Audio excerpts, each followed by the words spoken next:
Israel और Iran के समर्थक लड़ाकों की लड़ाई कई देशों के बारूदी घमासान में बदलती दिख रही है, जिसमें नेतन्याहू की हार की 100% गारंटी भी दी जा रही है। क्योंकि इजराइल ईरान टकराव में सऊदी अरब के प्रिंस मोहम्मद बिन सलमान वॉर चेंजर लीडर बन चुके हैं।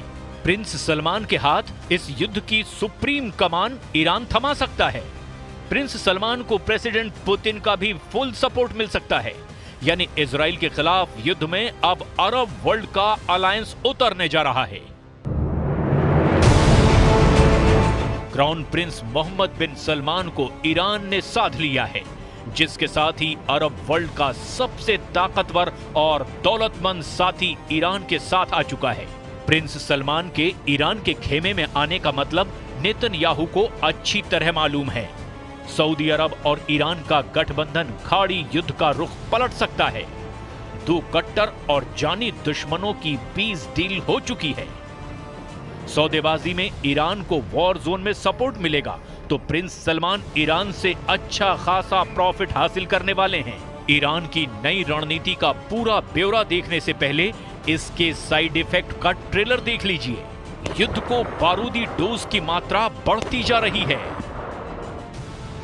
हिजबुल्लाह ने इजराइल पर 60 रॉकेट दागे हैं। इजराइल में सिर्फ एक जख्मी हुआ, कुछ इमारतें टूटी, लेकिन बदले में इजराइल ने बेरूत को आधी रात से दहलाना शुरू कर दिया। रविवार की सुबह तक मिसाइलें बरसाता रहा। इजराइल के हमले में बेरूत में 20 लाशें गिरी, 60 से ज्यादा लोग घायल हो गए। शहर के माली नुकसान का अब भी अंदाजा नहीं लगाया जा सका है। इजराइल अंधाधुंध बंकर बस्टर बम के धमाके कर रहा है, तो उधर हिजबुल्लाह फाइटर भी जोरदार पलटवार कर रहे हैं। लेबनान से इजराइल पर हिजबुल्लाह के रॉकेट और ड्रोन दागे गए। मध्य इजराइल में हिजबुल्लाह ने 60 रॉकेट की बौछार कर दी। इजराइल के डिफेंस सिस्टम ने बाकी 5 रॉकेट हवा में ही मार गिराए, लेकिन तेल अवीव के उत्तर में नेतन्याह और हर्जलिया सिटी में रॉकेट की बौछार जारी है। हिजबुल्लाह के रॉकेट अटैक का सबसे ज्यादा जोर मेटुला सिटी में दिखाई दे रहा है। लेबनान से रॉकेट दागे जाने के बाद मेटुला में भारी नुकसान की खबर है। उत्तरी इजराइल में मेटुला परिषद के प्रमुख डेविड अजोलाई ने 8 रॉकेट धमाके की पुष्टि की है। इन धमाकों से कई इमारतें खंडहर में तब्दील हो चुकी हैं। אנחנו מדברים כרגע על משא ומתן אפשרי להסדרה. האמריקנים מובילים את זה. אני אומר, זה מתבצע רק תחת אש. והוא מתבצע עם הרבה מאוד אש. युद्ध में फाइटर ग्रुप की पूरी तरह पिटाई के बाद तेहरान ने नया ब्लूप्रिंट बनाकर सभी सहयोगियों से मोहर भी लगवा ली है। रातों रात हुए बदलाव के बाद ईरान समर्थक लड़ाका ग्रुप भी अब इजराइल पर टूट पड़े हैं। रविवार की सुबह लेबनान से इजराइल में भीषण रॉकेट हमला हुआ है। वॉर जोन की त्रासदी से अलग ईरान ने जो वॉर प्लान बनाया है, उसके बाद बेरूत के बड़े बम तेल अवीव में फटने का ऐलान हुआ है। पहले से कहीं ज्यादा मिसाइलें बरसने की हुंकार भी भरी गई। लेबनान से ज्यादा तबाही इजराइल में मचाने की मुनादी ईरान ने कर दी। इजराइल को अब हिजबुल्लाह भी मारेगा, हमास भी, हूथी भी और इराकी शिया फाइटर भी। जॉइंट अटैक में इजराइल को बम बारूद से पाट देने की प्लानिंग है। इजराइल के जंगी जेटों की काट, इजराइल के टैंक, रॉकेट लॉन्चर और एयर डिफेंस सिस्टम का तोड़ जल्द इजराइल के सभी दुश्मनों के पास होगी। इजराइल के लिए अरब वर्ल्ड से ऐसी बैड न्यूज आई जिससे अमेरिका भी टेंशन में है। बाइडेन से ज्यादा परेशान 20 जनवरी को प्रेसिडेंट पद की शपथ लेने वाले डोनाल्ड ट्रंप हैं। अरब कंट्री से आए नए अपडेट ने वॉर जोन से बड़ा तहलका किया है। प्रिंस की दौलत, पुतिन के हथियार, ईरान का प्रहार, इजराइल में मचेगा हाहाकार। इजराइल के खिलाफ गठबंधन मजबूरियों से बना है। सभी के अपने अपने इंटरेस्ट हैं।